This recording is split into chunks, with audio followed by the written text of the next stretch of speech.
We've talked several times with Eyal Harel, CEO of BlueGreen Water Technologies, about their breakthrough method of carbon capture. And that method now has full endorsement from the Social Carbon Foundation, which manages international greenhouse gas standards. This is our contribution to piggyback on a natural process that would ultimately take all that carbon, or a lot of that carbon that was released into the atmosphere that ended up in water, lock it within the biomass of an algal bloom, which is an ecological problem to begin with, cause it to collapse, go down to the bottom, and end up getting buried and compressed into the sediment, as it naturally has been doing over the past billions of years. Eyal, how many companies, how many organizations are doing this kind of carbon capture? Well, actually, we're the first company that has developed this kind of methodology. We have been working with the Social Carbon Foundation to develop the first methodology for carbon removal in deep water in the world.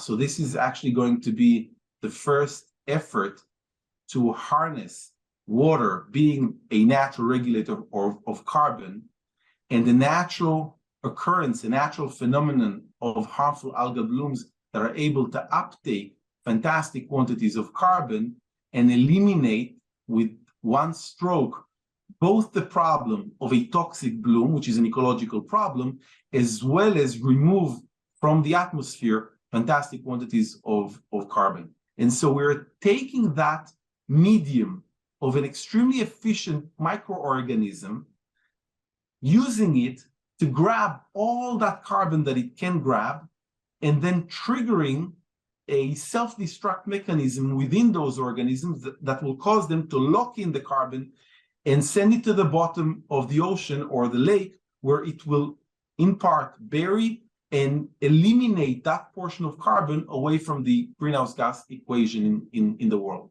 Are there algal blooms in the Gulf of Mexico? Oh yeah, Okay. Huge. Gulf of Mexico is one of the biggest cases of algal blooms in the world. It's the conditions there are prime for this kind of activity. So one of the limiting factors in terms of rehabilitating aquatic ecosystems is that it's expensive, operationally doable. But if somebody would call us tomorrow and say, "Hey, clean up 1 million square kilometers of the Gulf of Mexico," the price tag would be punishing, and so that would be a limiting factor. However, with the carbon credits in play, this could change. We have a shot for the first time to reaching net zero, and potentially even to reaching net negative. It's great to talk to you again. Pleasure, anytime. Thank you so much.